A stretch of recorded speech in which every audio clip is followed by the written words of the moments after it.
Hi, welcome back to my channel for the sake of love and peace. നമ്മുടെ ലൈഫിൽ നമ്മളെല്ലാവരും ഏറ്റവും കൂടുതലായിട്ട് ആഗ്രഹിക്കുന്ന, അന്വേഷിച്ചുകൊണ്ടിരിക്കുന്ന കാര്യം എന്താണെന്നറിയോ? എന്തായിരിക്കും? മണിയാണോ? ഫെയിമാണോ? പവറാണോ? എന്താണെന്നാവോ? ഇതൊക്കെ വേണം. പക്ഷെ അതാണോ നമ്മളെല്ലാവരും ഉള്ളിൻ്റെ ഉള്ളിൽ നിന്ന് ആഗ്രഹിക്കുന്നത് എന്താ? രണ്ട് കാര്യങ്ങളാണ്. ഒന്ന് ഹാപ്പിനെസ്, പിന്നെ പീസ്, പിന്നെ എൻ്റെ ലാംഗ്വേജിൽ പറയുകയാണെങ്കിൽ ലവ്, സ്നേഹം. എൻ്റെ ചാനലിൻ്റെ പേര് തന്നെ അത് തന്നെയാണ്, four the sake of love and piece. സ്നേഹം, സമാധാനം, സന്തോഷം. ഇത് മൂന്നുമാണ് ബേസിക്കായിട്ട് എല്ലാവരും ആഗ്രഹിക്കുന്ന കാര്യം. ഇതാണ് ഏറ്റവും ഉള്ളിൽ നിന്നുള്ള ആഗ്രഹം. പക്ഷെ നമുക്ക് അതിന് മണി വേണം, ഫേമസ് ആവണം, അതും കുഴപ്പമില്ല, പവർ വേണം, അതൊക്കെ ഓക്കെയാണ്.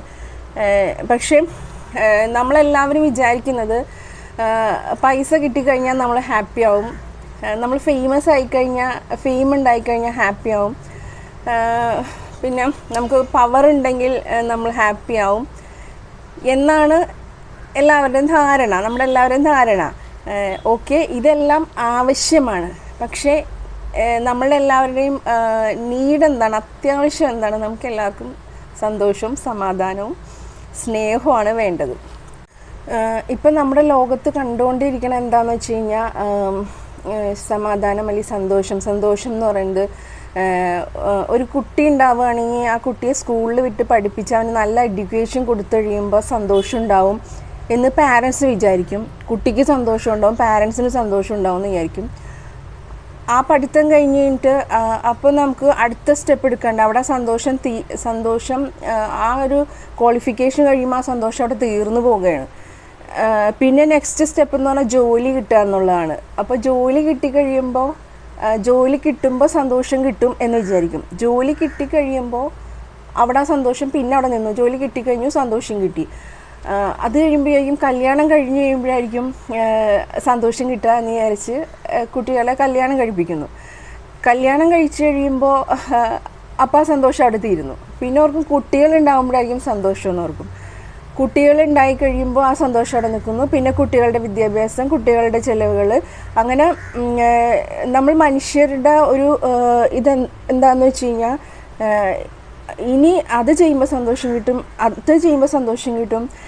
അപ്പോൾ ഇതെല്ലാം ടെമ്പററി ഹാപ്പിനെസ് ആണ്. എന്ന് വെച്ച് കഴിഞ്ഞാൽ ആ സന്തോഷം നിലനിൽക്കുന്നില്ല. അത് ചെയ്ത് കഴിയുമ്പോൾ ആ സന്തോഷം തീർന്നു പോവുകയാണ്.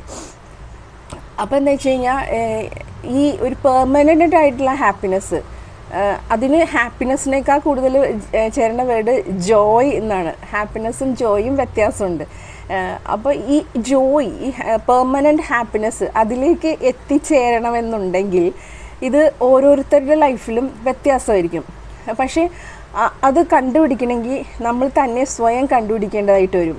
ഇപ്പം എൻ്റെ ലൈഫിൽ എക്സാമ്പിൾ പറയുകയാണെങ്കിൽ, എൻ്റെ ലൈഫിൽ ഇപ്പോൾ ഈ 46th ഇയറിൽ ഞാൻ നിൽക്കുമ്പോൾ എനിക്ക് ഒരു 2 years ബാക്കാണ്, 4 years ബാക്ക്, 2020 ഞാൻ ഫൈൻഡ് ഔട്ട് ചെയ്യുന്നത് എൻ്റെ ഹാപ്പിനെസ് എന്താണെന്നുള്ളത്. ഞാൻ ഫൈൻഡ് ഔട്ട് ചെയ്യുന്നത് എൻ്റെ 4 years ബാക്ക് എന്ന് പറഞ്ഞാൽ എൻ്റെ 42 yearsലാണ്. എന്ന് വെച്ചാൽ 42 വർഷങ്ങളോളം എടുത്തു എൻ്റെ ഹാപ്പിനെസ്, എൻ്റെ പെർമനൻ്റ് ഹാപ്പിനെസ്, എൻ്റെ ജോയ് എന്താണെന്നറിയാനായിട്ട് അത്രയും വർഷങ്ങളെടുത്തു. അപ്പോൾ ഇതിങ്ങനെ പെട്ടെന്ന് ഞാൻ നിങ്ങളുടെ അടുത്ത് അത് പറഞ്ഞു തരാം, നിങ്ങളത് ചെയ്താൽ നിങ്ങൾക്ക് ഹാപ്പിനെസ് ഉണ്ടാവും, അതൊരിക്കലും പോസിബിൾ അല്ല.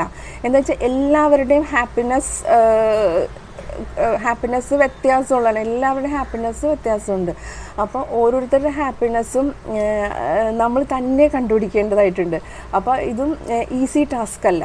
ഇപ്പം ഞാൻ ഈ 42 വർഷത്തോളം ഞാൻ കടന്നുപോയത് കല്ലും മുള്ളും നിറഞ്ഞ വഴികളിൽ കൂടെ, ബ്രേക്കപ്സും, ഫാമിലി ഇഷ്യൂസും, ഫിനാൻഷ്യൽ ഇഷ്യൂസും, ബ്രേക്ക് ഡൗൺസും, പിന്നെ കോൺഫ്ലിക്റ്റുകളും എല്ലാത്തിൽ കൂടെ കടന്നുപോയി ഒരു ലിമിറ്റുണ്ട്.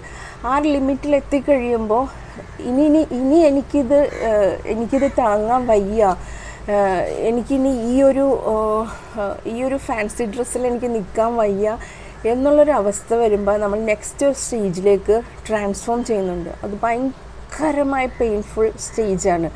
ആ സ്റ്റേജിൽ എത്തിക്കഴിയുമ്പോഴാണ് നമ്മൾ അറിയുന്നത് നമ്മളുടെ ഹാപ്പിനെസ് ഇതായിരുന്നു എന്നുള്ളത്, എന്താണ് ഹാപ്പിനെസ് എന്നുള്ളത്. ഇത്ര പേർക്ക് മനസ്സിലാവേണ്ടെന്നറിയില്ല. എന്ന് വെച്ച് കഴിഞ്ഞാൽ അത് എക്സ്പീരിയൻസ് ചെയ്താൽ മാത്രം മനസ്സിലാവുന്ന കാര്യമാണ്. അതായത് നമ്മുടെ ലൈഫിൽ വല്ലാത്തൊരു ക്രിട്ടിക്കൽ സ്റ്റേജിലേക്ക് നമ്മൾ കൊണ്ടുവന്ന് ഇട്ട് കഴിയുമ്പോൾ ശരിക്കും ഭയങ്കര ഒരു ഡാർക്ക്നെസ്സാണ്, ഭയങ്കര ഇരുട്ടാണ്, ഡാർക്ക്നെസ്സാണ്. അതിൽ പോയി നമ്മൾ വീഴുകയാണ്. ഇപ്പം എൻ്റെ ലൈഫിൽ നടന്ന ഒരു ഇൻസിഡൻ്റാണത്. ആ ഇൻസിഡൻറ്റിൽ നമ്മൾ ആ ഇരുട്ടിലേക്ക് വീണ് കഴിയുമ്പോൾ നമുക്ക് മുകളിലോട്ട് കയറി പോരാനും പറ്റില്ല, ആ ഇരുട്ടിലൂടെ അങ്ങോട്ട് കടന്നു പോകാനും പറ്റാത്തൊരു സിറ്റുവേഷനിൽ നമ്മൾ ചെന്നപ്പെടുക. അപ്പോൾ അവിടെ നമുക്ക് നമ്മളെ വിശ്വസിക്കാൻ പറ്റണം. ആ ഇരുട്ടിലൂടെ കടന്നു പോയി കഴിഞ്ഞാൽ അപ്പുറ സൈഡിൽ, എൻ്റെ ലാംഗ്വേജിൽ പറഞ്ഞു കഴിഞ്ഞാൽ ഒരു ഡാർക്ക് ടണലാണ്. ആ ടണലിൽ കൂടെ യാത്ര ചെയ്യാനുള്ള ധൈര്യം നമ്മൾ കാണിക്കണം. ഇരുട്ട്, ഫുള്ളിരുട്ട്, നമുക്ക് ആരും സപ്പോർട്ട് ചെയ്യാനോ കാണാനോ കേൾക്കാനോ ഒന്നുമില്ല. ആ ഫുള്ളിരുട്ടിലൂടെ കടന്നു പോയിട്ട് നമ്മൾ അപ്പുറം ചെല്ലുമ്പോൾ, അപ്പുറം ചെല്ലോ എന്ന് നമുക്ക് ഉറപ്പില്ല. ആ ടണലിൻ്റെ അപ്പുറം സൈഡിൽ ചെന്ന് കഴിയുമ്പോൾ അവിടെ എന്താണെന്നുള്ളതും നമുക്ക് ഉറപ്പില്ല.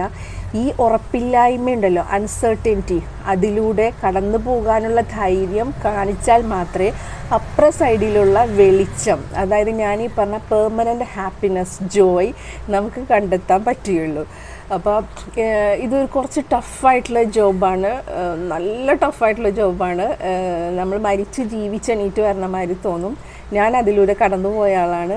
സോ നമ്മളെല്ലാവരും അന്വേഷിക്കുന്ന ആ ഹാപ്പിനെസ്, ഈ ജോയ് നമുക്ക് ഫൈൻഡ് ഔട്ട് ചെയ്യണമെങ്കിൽ നമ്മൾ ഓരോരുത്തരും നമ്മളുടേതായ വഴിയിലൂടെ, എല്ലാവർക്കും ഡിഫറെൻ്റാണ്, നമ്മുടേതായ വഴിയിലൂടെ നമ്മൾ തന്നെ നടന്നു പോയാൽ മാത്രമേ അത് കണ്ടെത്താൻ പറ്റുള്ളൂ. മറ്റൊരാൾക്ക് അത് സഹായിക്കാൻ പറ്റില്ല, ഹെൽപ്പ് ചെയ്യാൻ പറ്റില്ല, വഴി പറഞ്ഞു തരാൻ പറ്റില്ല. നമ്മൾ തന്നെ അതിൻ്റെ ഉള്ളിലോട്ട് വീണ്, ആ ഡാർക്ക്നെസ്സിലോട്ട് വീണ് അപ്പുറം ആ ലൈറ്റ് നമ്മൾ കണ്ടുപിടിച്ചേ പറ്റൂ. Okay, how is this experience? Okay, thank you for listening me. Thank you.